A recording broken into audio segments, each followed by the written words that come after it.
नियाली पंचायत समिति तरफ ये खाद्य प्रतियोगिता एसएचजी मानक द्वारा यहाँ करा जाउथला। एटा गोटे पारंपरिक आमर जहाँ ओडिया मानकर खाद्य तार ऊपर परिवेषण करा जाउथला।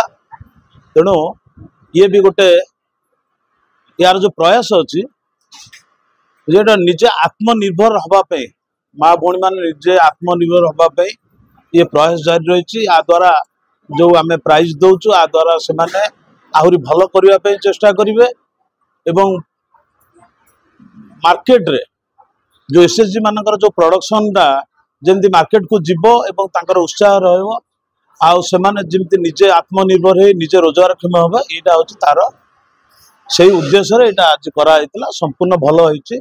आज आमर 15टी एसएचजी ग्रुप भाग नैथिले एवं समस्ते आज प्रायतः भल करिसेंति से अनुसार फर्स्ट सेकंड थर्ड सिलेक्शन होइछि।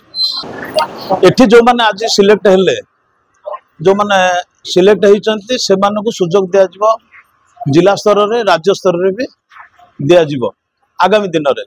तेणु से जो प्रयास यहाँ बेसिकाली प्रयास हूँ आत्मनिर्भर कथा जो आम जो एसएचजी माँ मान को जमी दि जाऊँगी सुभद्रा योजना रे पैसा से माने जमती यही भाया जिनस करी आउ किछि काम करी से माने जमती गोटे निजे आत्मनिर्भरशील हो निजे रोजगारक्षम हे से करा जाउछि। या द्वारा सब एसएचजी माँ मानकर उत्साह निश्चित भाव में बढ़िया बोली आम आशा करा यही वर्ष प्रथम वर्ष आरंभ होला।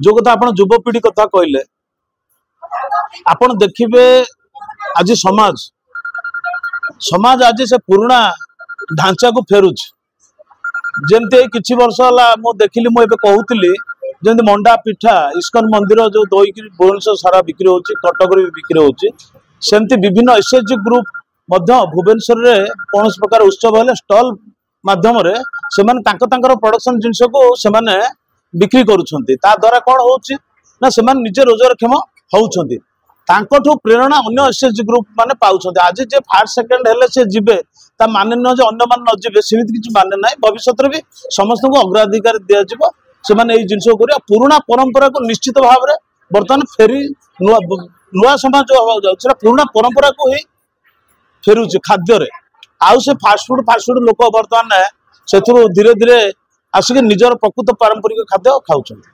एनके